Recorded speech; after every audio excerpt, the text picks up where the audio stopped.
Top quality और consistent performance के लिए सिर्फ सिल्वर पंप नाम याद रखना।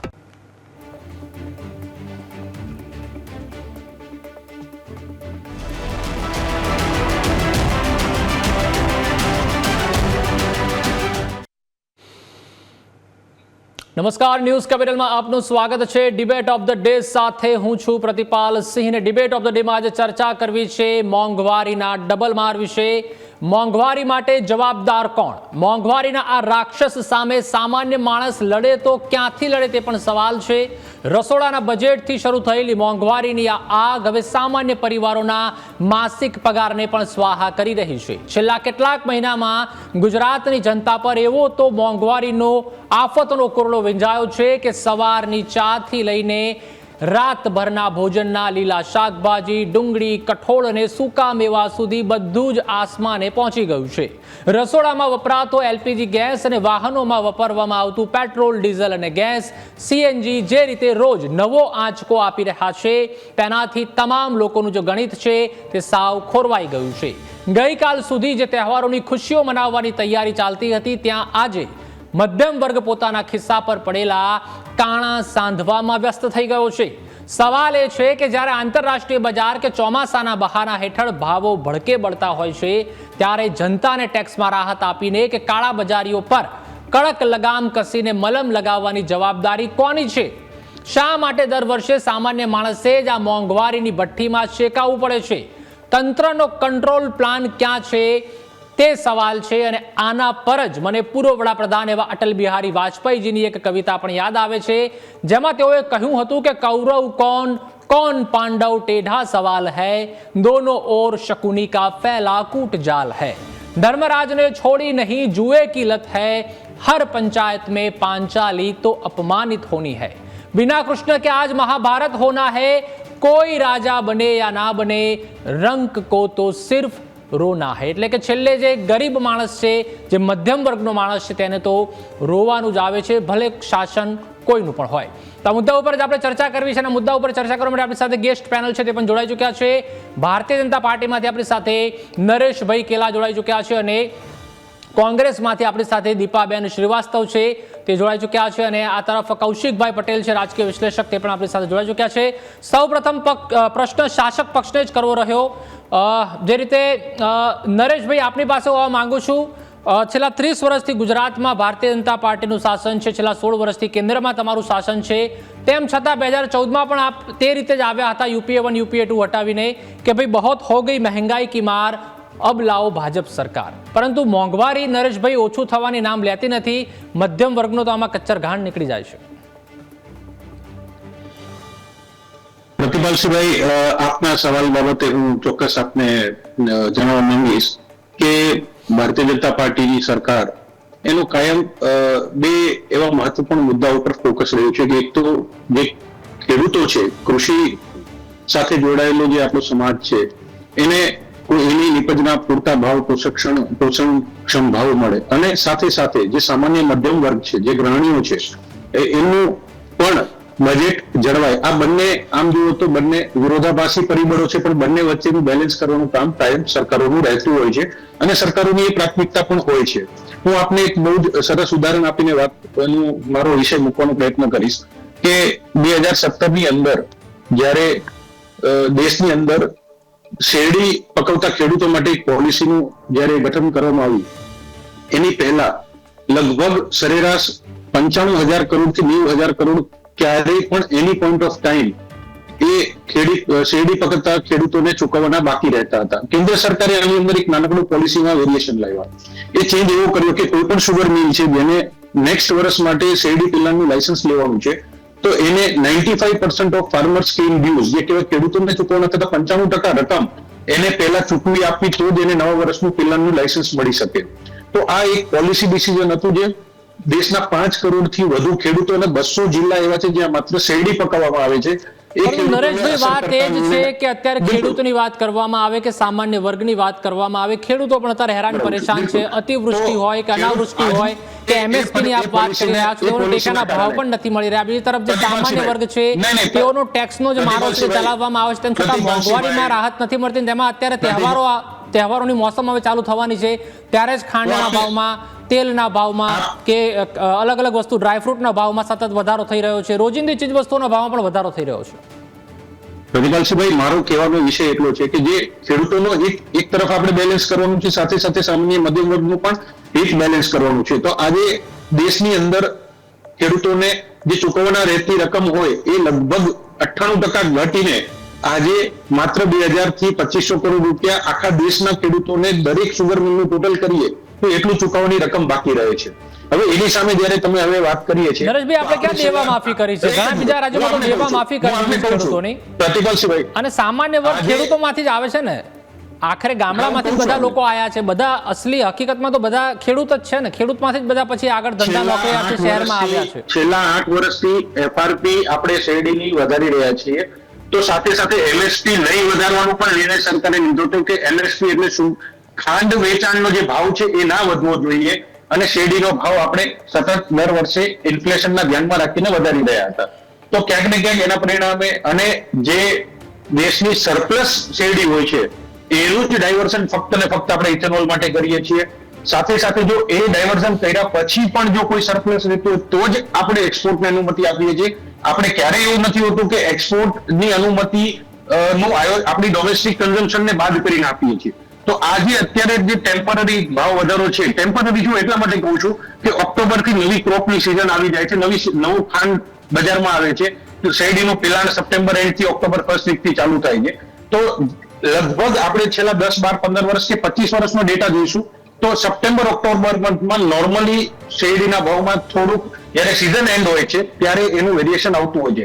અને આની સામે સરકારે તાત્કાલિક પગલા લઈને જે સ્ટોક મર્યાદા લાદવામાં આવી, જે બલ્ક કન્ઝ્યુમર્સ છે એમની ઉપર પણ સ્ટોક મર્યાદા, અને અનેક રાજ્યોની અંદર આજે બલ્ક જે કન્ઝ્યુમર્સ છે એની ઉપર પણ સરકારે કડકાઈથી કામ લઈને એની ઉપર દરોડાથી લઈને બધી કાર્યવાહી કરી છે. અને પરિણામે છેલ્લા 3 દિવસની અંદર, માત્ર 3 દિવસની અંદર સુગરના હોલસેલ ભાવની અંદર 15% ઘટાડો નોંધવામાં આવ્યો છે. હું પોતે સુગરના વ્યવસાય સાથે પણ સંકળાયેલો છું, એટલે હું તમને પરફેક્ટ આંકડો આપું છું. આની અંદર છેલ્લા 3 દિવસની અંદર 15% જેવું કરેક્શન સુગરના પ્રાઇસમાં આવ્યું છે. કારણ કે જ્યારે મીડિયા અને સોશિયલ મીડિયાની અંદર ચારે બાજુ એક વાત થાય કે સુગરની શોર્ટેજ છે, તો જે સટ્ટાકીય પ્રવૃત્તિ કરતા નરેશભાઈ, ખાલી સુગરની વાત નથી, અલગ અલગ જે રીતે આપણે મુદ્દા ગણાયા ને, તમામ ખાદ્ય ચીજ વસ્તુઓની વાત છે, પેટ્રોલ ડીઝલ ગેસની વાત છે કે સોના ચાંદીની આપણે વાત કરી, ચારે દિશામાં મોંઘવારીનો રાક્ષસ છે તે અત્યારે હાલમાં ક્યાંક જનતાને પરેશાન કરી રહ્યો છે. બજારોની અંદર જે અત્યારે મિડલ ઈસ્ટના ડિસ્ટર્બન્સના કારણે જે પરિસ્થિતિ સર્જાણી છે એ પછી ભારતના ભાવો ગણીએ, તમે વિશ્વના કોઈ પણ દેશને કમ્પેર કરો, ભારત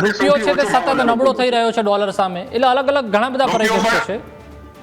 નહીં, રૂપિયો પણ સતત તમે જુઓ તો છેલ્લા ઘણા સમયથી 95-96 ની રેન્જમાં જ એ સ્ટેબલ કરવામાં આવ્યો છે. સરકારે એના માટે પણ જે એફસીએનઆર ની નવી પોલિસી લઈને લગભગ 1.5 મહિનાની અંદર દેશના એનઆરઓએ જે પ્રતિસાદ આપ્યો છે, $50 બિલિયન થી વધુનું નિવેશ દેશની અંદર કર્યું છે. નરેશભાઈ, એટલે આમાં થાય છે એવું કે જે અમીર વર્ગ છે કેટલોક 5-10% દેશનો તે અમીર થઈ રહ્યો છે સતત, અને ગરીબ વર્ગ છે કે મધ્યમ વર્ગ છે સતત ગરીબ થઈ રહ્યો છે. હું આપના આંકડા સાથે પણ સહમત એટલે નથી થતો કે આપ જોઈ લો 2014 ની અંદર માત્ર 3 કરોડ લોકો ઇન્કમ ટેક્સ રિટર્ન ભરતા હતા. આજે આપણે લગભગ 9.5 કરોડ લોકોને ઇન્કમ ટેક્સ રિટર્ન ભરતા, એટલે એમની ઇન્કમ સ્લેબ વધ્યું છે. જે વ્યક્તિ જ્યાં છે ત્યાંથી એના જીવનની અંદર પરિવર્તન આવ્યું છે. 4 કરોડ લોકોને આપણે આજે પોતાનું ઘરનું ઘર આપી શક્યા છે પ્રધાનમંત્રી આવાસ યોજનાની અંદર. તો સમાજના એવા વર્ગ છે જે 50 કરોડ લોકો છે જેને આયુષ્યમાન ભારત યોજનાની અંદર આપણે આવરી શક્યા છીએ. એને વિશ્વની નરેશભાઈ, સતત મોંઘવારી વધી છે તે તો આપ માનશો ને? મોંઘવારી 2 પ્રકારની હોય છે. એક તો જો જે કૃષિ ઉત્પાદનો છે, તો જ્યાં આપણે દર વર્ષે આપણે અપેક્ષા રાખીએ છીએ કે કૃષિનો ભાવ ઇન્ફ્લેશનના દરથી ખેડૂતને એને રાહત મળવી જોઈએ, તો એ જે કઈ ભાવ વધારો ખેડૂતને આપણે આપવાના છીએ, કારણ કે ખેડૂતનું પણ જીવન ધોરણ આગળ આવે એની આપણે ચિંતા કરવાની છે. તો એટલું ઇન્ફ્લેશન તો સ્વાભાવિક છે, કોઈ પણ અર્થતંત્રની અંદર આવવાનું છે, કોઈ પણ સરકારની અંદર આવવાનું છે. કે જે ખેત ઉત્પાદનો છે તો એમાં તમારે દર વર્ષે તમે એવું ના કરી શકો કે ખેડૂતને એની નિપજના ભાવ ઓછા આપો અને લોકોને વસ્તુ સસ્તી આપો. ચોક્કસથી આપણે દીપાબેન છે તેઓની સાથે પણ વાતચીત કરી લઈએ ચોક્કસથી, કારણ કે શાસક પક્ષ છે કદાચ જે પોતાનો ભૂલ છે કે તે નહીં સ્વીકારે કે હા ભાઈ મોંઘવારી વધી છે, જનતા પરેશાન છે, પરંતુ તે સ્વીકારવું જ રહ્યું. દીપાબેન, આપ શું કહેવા માંગશો? છેલ્લા ઘણા વર્ષોથી ગુજરાતમાં તેમજ કેન્દ્રમાં ભારતીય જનતા પાર્ટીનું શાસન છે, પરંતુ સતત જે મોંઘવારીનો માર છે તે જનતા પર પડી રહ્યો છે, તેનાથી રાહત તેઓને મળી જ નથી, કોઈ પણ પક્ષ હોય. સામે તહેવાર આવી રહ્યો છે, રક્ષાબંધનનો તહેવાર આવી રહ્યો છે. આજે એક મધ્યમ વર્ગ, ગરીબ વર્ગનો માણસ એની શરૂઆત ખાંડ અને મીઠાઈને ઘરે બનાવીને કાં તો બહાર જઈને ખરીદીને કરતું હોય છે. અને જ્યારે વાત થાય એથનોલની કે સુગર કેનની કે શેરડીની વાત થાય તો શેરડીને પીલીને એના જે છૂછા બનતા હોય એનાથી એથનોલ બનાવવામાં આવે છે. આપણા માધ્યમ દ્વારા કહેવા માંગી રહી છું દરેક જનતાને સીધી ભાષામાં કે છેલ્લા 2 વર્ષથી જ્યારે પેટ્રોલના અંદર 4% એથનોલ મિક્સ કરવામાં આવ્યું, પછી 5%, પછી 10%, પછી 15%, આવી રીતે કરીને એથનોલ પેટ્રોલનું ભેળસેળ કરીને એટલી માત્રામાં વધારી દીધું કે જે આપણી શેરડી હોય છે, સરકાર આખી ને આખી શેરડી ખરીદી લે છે. તો પછી સુગર કે રીતે એની આયાત થશે તો ખપત નહીં થાય તો પછી શું થશે? મોંઘવારી નહીં વધે તો શું થશે? ખેડૂતોની જમીનો છીનવી લેવામાં આવે છે. ક્યાં તમે વાત કરો છો એને પડતર પૂરું પાડવાની? જી, આપણી સાથે કૌશિકભાઈ પણ જોડાયેલા છે. કૌશિકભાઈ, આપનું શું માનવું છે? સત્તા કોઈ પણ પક્ષની હોય, જે રીતે મેં અગાઉ પણ અટલ બિહારી વાજપેયીની આપણે કવિતા તેઓ ખૂબ જ સુંદર તે સમયે લખી હતી કે અંતે તો પીસાવાનું ગરીબ વર્ગ કે મધ્યમ વર્ગને જ આવતું હોય છે. તો આ મોંઘવારીનો રાક્ષસ છે અને કંટ્રોલમાં લાવો તો લાવો કેમનો? આપનો શું મત છે? ખરેખર તેલ, ગેસ અને ખાંડના જે ભાવ આસમાને પહોંચ્યા છે, જે સરકાર અચ્છે દિનની વાત કરતી હતી એ આજે મોંઘવારીની માજા મૂકી છે. એમાં મુખ્ય મુદ્દાઓ મારા એ છે કે જે આવકની વાત કરતી હતી સરકાર, ખેડૂતોની બમણી આવક કરવાની હતી, પરંતુ એ આવકો બમણી નથી થઈ, આવકો ઘટી છે અને મોંઘવારી વધી છે.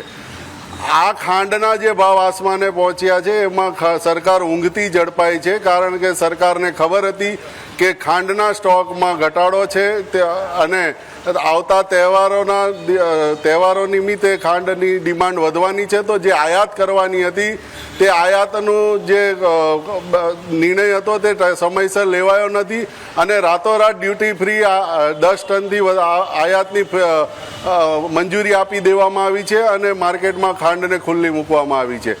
એવી જ રીતે ગરીબોની કસ્તુરી કહેવાય એવો કાંદાનો ભાવ પણ આજે આસમાને પહોંચ્યો છે. જે ગત સરકારોને કાંદાના ભાવે રડાવ્યા હતા એ જ વસ્તુ આજે આ સરકારમાં થઈ છે. જ્યારે કાંદાના ભાવ વધ્યા હતા ત્યારે આજની સરકાર વિપક્ષમાં હતી ત્યારે એવું કહેતી હતી કે સરકાર મોંઘવારીનો મ બોલવા તૈયાર નથી. એવી જ હાલત આજની મોદી સરકારની છે કે મોદી સરકારના મંત્રીઓ મોંઘવારીનો મ બોલવા તૈયાર નથી. તેલ, ગેસના ભાવો આસમાન છે. આમ આદમીના આવકમાં ઘટાડો છે. રોજે રોજ જે મજદૂરો છે એ જે રોજે રોજનું કમાઈને રોજે રોજ ખાવાવાળા છે એના 90% રૂપિયા રોજે રોજના ખાવામાં, ખાંડમાં ખર્ચાઈ જાય છે. એમની પાસે 1 રૂપિયો વધતો નથી. મધ્યમ વર્ગની વાત કરું તો એની આવકમાં કોઈ વધારો નથી, પણ દિવસે દિવસે મોંઘવારી વધતી જાય છે, જેના કારણે તેમની બચત અત્યારે નહીવત થઈ ગઈ છે. એટલે આજે મધ્યમ વર્ગ સૌથી વધુ પીડાઈ રહ્યો છે, કેમ કે તેમના જે પગાર ધોરણો છે એમાં કોઈ વધારો નથી.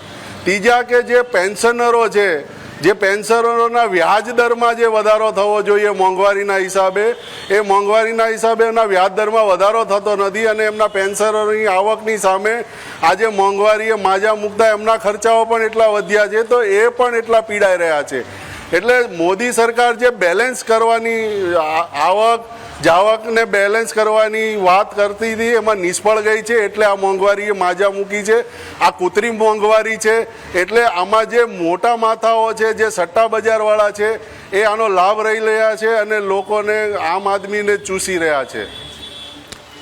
જી નરેશભાઈ, જે રીતે રાજકીય વિશ્લેષક એવા કૌશિકભાઈએ પણ જણાવ્યું તે તો કોઈ પક્ષ સાથે સંકળાયેલા નથી, પણ તેઓએ પણ જણાવ્યું કે ભાજપ સરકાર અત્યારે ક્યાંક બેલેન્સ કરવામાં નિષ્ફળ નીવડી છે, તેના કારણે આજે કૃત્રિમ મોંઘવારી છે તે સતત વધી રહી છે ગુજરાત તેમજ ભારતમાં.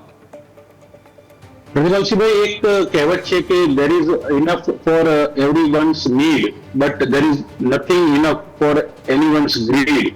મતલબ જે આજે પણ ગઈકાલે પણ કેન્દ્ર સરકારે એક સ્ટેટમેન્ટ જારી કર્યું છે અને મિનિસ્ટ્રી ઓફ ફૂડે પણ એ સ્ટેટમેન્ટ આપ્યું છે કે દેશની અંદર નેક્સ્ટ 2.5 મહિનાનું કન્ઝમ્પશન જે કહેવાય એટલો પૂરતો જથ્થો આજની તારીખે પણ અવેલેબલ છે, પણ જ્યારે મીડિયા અને સોશિયલ મીડિયાની અંદર એક વાતાવરણ ઉભું કરવામાં આવે છે, ત્યારે કોઈ પણ વ્યક્તિ જેવું વિચારતો હોય કે એનું જે સામાન્ય ખપત છે એના કરતા વધારે સંગ્રહ કરવાનું વિચારે, કે સામાન્ય એની જરૂરિયાત છે ત્યારે સંગ્રહ કરવાનું વિચારે, તો દેશની અંદર કોઈ પણ કોમોડિટીની અછત સર્જાઈ શકે. આ પરિસ્થિતિ નિર્માણ થવા પામે છે. પણ નરેશભાઈ, જે સંગ્રહખોરી છે તે પણ તમારે જ અટકાવવી પડશે ને. જે શાસક પક્ષ છે, જે માય બાપના રૂપમાં છે, જે વચેટિયાઓ છે કે કાળાબજારી છે, તેઓને પણ કંટ્રોલમાં તમારે લાવવા પડશે. વાત એ છે છેલ્લા 15 દિવસની અંદર વિવિધ રાજ્ય સરકારોએ આ સંગ્રહખોરી ઉપર ખૂબ જ સખતાઈ કરી, અને જે લોકો યુઝર છે, બલ્ક કન્ઝ્યુમર છે, તો એ લોકો જે સ્ટોક પોતાના યુઝેજ માટે રાખતા હોય છે એની પણ લિમિટ 15 દિવસની કરી નાખી છે, કે ભાઈ 15 દિવસથી વધારે કન્ઝમ્પશનની થી વધારે સ્ટોક એ ના રાખી શકે. અને એ બધાનું ખૂબ જ કડક અમલવારી જે તે રાજ્યના જે પુરવઠા વિભાગની એને સાથે રાખીને અને એને સતત મોનિટરિંગ કરીને કેન્દ્ર સરકાર અને રાજ્ય સરકારો કામ કરી રહી છે. અને આપણે કહું છું, છેલ્લા 5 જ દિવસ, 3 થી 5 દિવસની અંદર જે એક ટાઈમે જે શુગરના ભાવ એકાએક જે સ્પીક પર ગયા હતા, એમાંથી 15% જેવો બલ્ક શુગરની અંદર ઘટાડો આવ્યો છે. 2-4 દિવસની અંદર તમને રિટેલની અંદર પણ એ ભાવનું તમને તફાવત જોવા મળશે. એ બહુ સ્પષ્ટ વાત છે. અને મેં આપણે અગાઉ પણ કીધું એ રીતે કે એક જયારે આપણે કૃષિ સાથે સંકળાયેલો જે આપણો સમાજ છે એની જયારે ચિંતા કરીએ છીએ, તો એને દર વર્ષે આપણે ઇન્ફ્લેશનના આધારે કંઈક ને કંઈક આપણે એને એના કોસ્ટ ઓફ પ્રોડક્શન ખેડૂતો પણ પીડાઈ જ રહ્યા છે. નરેશભાઈ, વાત એ છે, ખેડૂતો કઈ સુખી સમૃદ્ધ થઈ નથી ગયા ગુજરાતમાં. ખાલી અત્યારે જે સુગરની વાત ચાલે છે, તો આપણે કહું કે 2018માં જે એફઆરપી હતું, જે ફેર અને રેમ્યુનરેટિવ પ્રાઇસ ફોર શુગર કેન, એ 280 રૂપિયા ટન હતું, એ આજે 445 રૂપિયા ટન આપણે ચૂકવી રહ્યા છીએ. મતલબ છેલ્લા 8 વર્ષની અંદર લગભગ 52 થી 55% આપણે વધારો કર્યો છે. દર વર્ષે 5 થી 7% વધારો સરકારે કર્યો છે. અને એફઆરપી 100% એ રીતે ચૂકવવામાં આવે છે. દેશના 5 કરોડ ખેડૂતો જે 200 જિલ્લાની અંદર શેરડી પકવે છે. તમે કોઈ પણ ખેડૂતને ચેલેન્જથી કહું છું, તમારા મીડિયાના માધ્યમથી તમે એમને તમારા મીડિયામાં બોલાવીને પૂછો કે એને એફઆરપી રેટથી એની શેરડીનું પ્રોક્યોરમેન્ટ થાય છે કે નથી થઈ રહ્યું. ના, એટલે ખાલી શેરડીની વાત નથી નરેશભાઈ, ઓવરઓલ વાત છે કે અત્યારે ઘણીવાર ખેડૂતો છે તે વિરોધ પ્રદર્શન પણ કરતા હોય છે, જમીન બાબતે પણ વિરોધ પ્રદર્શન કરતા હોય છે કે ભાઈ સસ્તા ભાવે ઘણીવાર જમીન લઈ લેવામાં આવતી હોય છે, ઘણીવાર જે ઓલા વીજ પોલ લગાવવાના હોય છે તેનું પણ પૂરતું વળતર મળતું નથી. અત્યારે ઘણી જગ્યાએ લીલો દુષ્કાળ છે, તો ઘણી જગ્યાએ ક્યાંક દુષ્કાળની પરિસ્થિતિ છે, ત્યાં પણ સર્વે કરવાની વાત છે, ત્યાં પણ સહાય આપવાની વાત છે, તો ત્યાં પણ ઘણીવાર જે પ્રોસેસ થવી જોઈએ સ્પીડમાં તે થતી નથી. આપણે એક સરસ વાત કરીશું. આજથી 30-35 વર્ષ પહેલા જેટલા હાઈ ટેન્શનના વીજ પોલ નખાયા છે, 30-35 વર્ષ પહેલા હું સમજીને કહું છું, 1 પણ રૂપિયાનું કોઈ ખેડૂતનું વળતર ક્યારેય ચૂકવવામાં નથી આવ્યું. તમે તપાસ કરી લીધો. કોઈ ખેડૂત એમ કે 35 વર્ષ પહેલા કોંગ્રેસના શાસનમાં હાઈ ટેન્શનની લાઈન નખાવી હોય અને નરેશભાઈ, એટલે 30-35 વર્ષ પહેલાની આપણે બહુ ભૂતકાળની વાત નથી કરવી. એટલે આપણે કદાચ એમ કહીએ કે તેમણે ગુનો કર્યો હતો તેથી અમે પણ આ રીતે ગુનો કરીશું, એ વાત તો વ્યાજબી નથી ને નરેશભાઈ. પ્રતિભાસિંહભાઈ, કોઈ પણ ખેડૂતને લાવો, સાબિતી કરી બતાવો કે આજથી 30 વર્ષ પહેલા કોઈ પોલ નખાનો હોય હાઈ ટેન્શનનો અને ખેડૂતને 1 રૂપિયાનું વળતર મળ્યું હોય. પરંતુ તે સમયે આટલું બજેટ પણ નહોતું ને નરેશભાઈ. આજનું આપણું ગુજરાતનું બજેટ કે ભારતનું બજેટ કેટલું છે, એ વખતે આટલું બજેટ પણ નહોતું ને. બે નીતિ ના ચાલે. જ્યારે આજે ભારતીય જનતા પાર્ટીની સરકાર બજાર કિંમતથી ડબલ વળતર, જે મતલબ ખેડૂતની જમીનની કિંમત છે જેટલી જમીન એમાં જાય છે, એ હાઈ ટેન્શન લાઈનના કારણે જેનો ઉપયોગ નથી થઈ શકતો, એ જમીનને આઈડેન્ટિફાઈ કરીને એના માર્કેટ પ્રાઇસથી ડબલ વળતર આપે છે, તો હું માનું છું કે એનાથી શ્રેષ્ઠ પોલિસી ના હોઈ શકે. અને જમીન તો સરકાર એક્વાયર કરતી નથી. નરેશભાઈ, આજની વાત કરવામાં આવે તો સામાન્ય માણસને કદાચ 1 BHK કે 2 BHK જો મકાન લેવું હોય તો પણ તેને વિચારવું પડે છે કે હું લોનના હપ્તા કેવી રીતે ભરીશ. તે વાત છે. આપણે કોમનવેલ્થ લાવીએ કે ત્યારબાદ ઓલિમ્પિક લાવીએ કે ચોક્કસથી રોડ રસ્તા બ્રિજ બનાવીએ, વિકાસ કરીએ, તેનાથી કોઈ વાંધો નથી. મોટા વર્લ્ડના આપણે સ્ટેચ્યુ બનાવીએ, તેનાથી કોઈ વાંધો નથી. પરંતુ સામાન્ય માણસની જે જરૂરિયાતો છે તે તો પૂરી થવી જોઈએ ને, તેને પરવડે એ રીતે, પોસાય એ રીતે. આપ ઓબ્ઝર્વ કરજો કે જે હાઉસિંગ હોય કે જે કંઈ પણ અલગ અલગ પ્રાથમિક સુવિધાઓ છે, તો એનો જેટલો વ્યાપ વધ્યો છે એટલો એનો ઉપયોગ પણ વધ્યો છે, કોસ્ટ વધ્યો છે, એની સાથે એનો ઉપયોગ પણ વધ્યો છે, એને વાપરનારો વર્ગ પણ વધારો થયો છે. એનું સામાન્ય કારણ એ છે કે ઇન્ફ્લેશન એટલે more money chasing less goods and services. જ્યારે માર્કેટની અંદર કે દેશના અર્થતંત્રની અંદર વધુ લિક્વિડિટી, વધુ તરલતા હોય છે, ત્યારે સ્વાભાવિક છે કે આપણે ઇન્ફ્લેશનરી પ્રેશર ઓબ્ઝર્વ કરતા હોઈએ છીએ. આ કોઈ નવી વાત નથી. ત્યારે આપણે એક બાજુ એમ કહીએ છીએ કે ખેડૂતની જમીનના 2 લાખ રૂપિયા હતા, એના અત્યારે 50 લાખ રૂપિયા એકર થઈ ગયો, તો એની આપણે વાહવાહી કરીએ છીએ. પણ એ જયારે જમીન 50 લાખની થાય છે ત્યારે એની ઉપર થતું બાંધકામ કે એની અંદર બનતા મકાનો એ સ્વાભાવિક છે કોસ્ટલી થવાના છે. તો આપણે બંને વસ્તુને બેલેન્સ, તમે એમ કહો કે ખેડૂતને જમીન પણ ઓછું વળતર મળવું જોઈએ, લોકોને મકાન પણ સસ્તા મળવું જોઈએ, તો બે વસ્તુ નહીં થાય. ખેડૂતને એની જમીનનું વળતર મેક્સિમમ મળવું જોઈએ. જો આપણે એવો આગ્રહ રાખતા હોઈએ તો જમીન એના ઉપર જે બનતી મકાન છે કે કોઈ પણ પ્રોપર્ટી છે તો એની કોસ્ટ વધવાની છે, સ્વાભાવિક છે. જી ચોક્કસથી આપણે કોંગ્રેસના નેતા દીપાબેનને પણ પૂછી લઈએ. દીપાબેન, જે રીતે કોંગ્રેસ દ્વારા પણ જે રીતે ઘણીવાર વિપક્ષની ભૂમિકા ભજવવી જોઈએ ગુજરાત હોય કે સમગ્ર ભારતભરમાં, તે ક્યાંક નથી ભજવી શકતું લાગી રહ્યું છે. તેના કારણે જ સતત ક્યાંક લોકોને પણ ભોગવવાનો વારો આવતો છે. કારણ કે જે સ્ટેન્ડ એક મજબૂત હોવું જોઈએ વિપક્ષનું, તે અલગ અલગ મુદ્દા છે. ભ્રષ્ટાચારનો મુદ્દો હોય કે મોંઘવારીનો મુદ્દો હોય કે રોજગારીનો મુદ્દો હોય કે એજ્યુકેશનનો મુદ્દો હોય, જે એક સ્ટેન્ડ ઉપાડવું જોઈએ તે નથી ઉપાડી શકતા ક્યાંક. અમારી અવાજ તો બુલંદ જ છે અને અમે હલ્લા બોલ પ્રોગ્રામ દરેક જગ્યાએ દરેક સ્થળે કરતા જ હોઈએ છીએ. હમણાંની જે પરિસ્થિતિઓની વાત કરીએ તો મેઇન આપણે આટલી મોંઘવારી, એક વ્યક્તિ જ્યારે આખા મહિનામાં 12,000 થી 15,000 કમાતો હોય અને 90% જેવું એને અનાજ, કરિયાણું, તેલમાં કે પછી ખાંડમાં નાખવાનું હોય, તો જ્યારે એના ઘરે મહેમાન આવે તો એના પાસે એટલું જ હોય કે આવો, એક આનંદમાં માણસ ચા પીવડાવતું હોય, એક મહિલા ચાથી મહેમાનોનું સ્વાગત કરતી હોય, એ ચામાં ખાંડ સુધીનું આટલું ભાવ વધારી દીધું છે. જ્યારે આટલા મોટા, મારા પાસે શબ્દ નથી કહેવા માટે કે જ્યારે ચાની લારી ચલાવતા વ્યક્તિ દેશ ચલાવવા લાગી રહ્યા છે અને આટલો મોટો ભ્રષ્ટાચાર થાય છે, ખાંડનું કૌભાંડો નીકળે છે, જે પડીકા અને ડૂચા વાળીને સાઈડ પર ફેંકી દેવામાં આવે છે, એના પર ચર્ચા કેમ નથી કરતા? જી ચોક્કસથી આપણી સાથે જે રીતે આક્ષેપ વાર પલટવાર છે તે કરવામાં આવી રહ્યા છે. કૌશિકભાઈ, આપનું શું માનવું છે? જે રીતે મોંઘવારી છે તે સતત વધી રહી છે, આનો કોઈ ઉકેલ આવતો નથી. બીજી તરફ જે ખેતીવાડી છે, ખેતીની જમીન પણ સતત ઓછી થઈ રહી છે, લોકો પણ જે ગામડાઓમાંથી અત્યારે બહાર આવી રહ્યા છે, શહેરીકરણનું પણ સતત પ્રમાણ વધી રહ્યું છે. એટલે કે ઓવરઓલ ચારે દિશામાં જો વાત કરવામાં આવે તો ક્યાંક આપણે વિકાસની વાત કરતા હોઈએ છીએ, પરંતુ નથી લાગતું કે ક્યાંક તે પણ પ્રકૃતિના ભોગે થઈ રહી છે. અને ઓવરઓલ મોંઘવારીનો મુદ્દો તો છે જ, તેના કારણે જનતા છે તે ત્રાહિમામ પોકારી જ ઉઠી છે. સાચી વાત છે. આપણે વિકાસની વાત કરતાં કરતાં આપણે વિનાશ તરફ પણ આગળ વધી રહ્યા છે.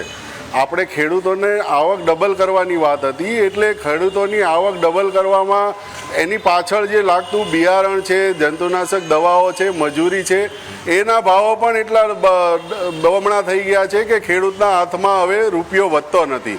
એટલે જ્યાં ખેડૂતોની જમીન છે એ ઔદ્યોગિક વિકાસ તરફ એ લોકો આગળ વધી રહ્યા છે અને પોતાની ખેતીની જમીનો GIDC છે એવા ઉદ્યોગો તરફ વેચાણ કરીને તે પોતાનું જીવન નિર્વાહ ચલાવવા માટે જમીનો વેચી રહ્યા છે. એટલે ખેતીની જમીનો વધી રહી છે, ઘટી રહી છે અને ઔદ્યોગિક જમીનો વધી રહી છે.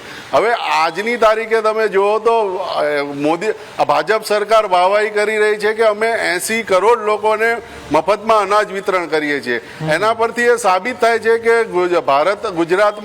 ગુજરાત સહિત ભારતમાં વિકાસ માત્ર 20% લોકોનો જ થઈ રહ્યો છે અને એ જે છે ઇન્ડસ્ટ્રીયલિસ્ટોનો છે. અને એની પાછળ માત્ર ને માત્ર મધ્યમ વર્ગ અને ખેડૂતો પીડાઈ રહ્યા છે.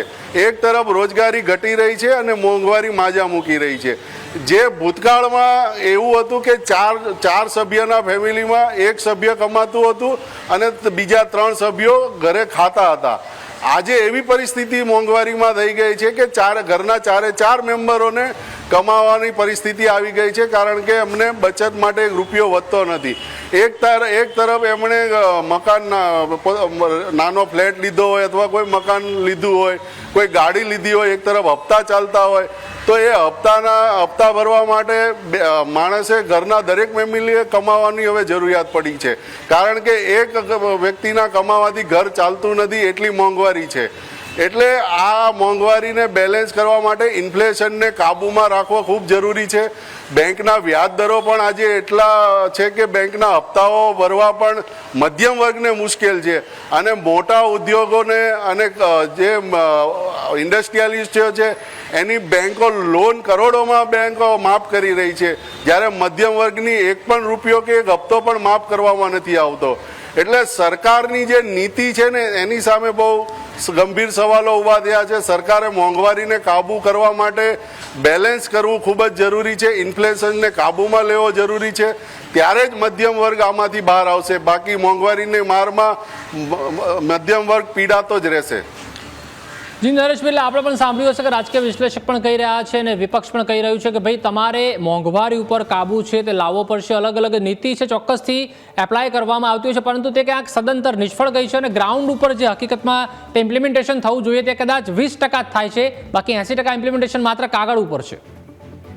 પ્રતિભાભાઈ આપની વાત સાથે એટલે અને માન્ય કૌશિકભાઈની વાત સાથે એટલે સહેમત નથી થતો કે એમણે જે કઈ વાત કરીને કે ગ્રાઉન્ડ ઉપર ઇન્ફ્લેશનનું કંટ્રોલની પોલિસી ઇમ્પ્લિમેન્ટ નથી થતી. હું આપને કહું તો ગઈકાલે ભારતે ઘઉંના એક્સપોર્ટ્સ અને ઘઉંથી બનતા ઉત્પાદનના એક્સપોર્ટ્સ માટેનું જે પ્રતિબંધ હતો એ હટાવીને એને મંજૂરી આપી હતી. સાથે સાથે ભારત આજે પણ જે એમ કે છે કે ખેડૂત ખેતી ઓછી કરી રહ્યો છે કે ખેતીમાંથી આઉટકમ ઓછું થઈ રહ્યું છે, તો હું એમ કહું છું કે આજે પણ આપણે હાઈએસ્ટ રાઈસ એક્સપોર્ટર છે વિશ્વની અંદર. આપણે એવી અલગ અલગ કેટલી બધી એગ્રો કોમોડિટીઝ છે જેની અંદર આજે ભારત ખૂબ સારી માત્રામાં એક્સપોર્ટ કરી રહ્યું છે.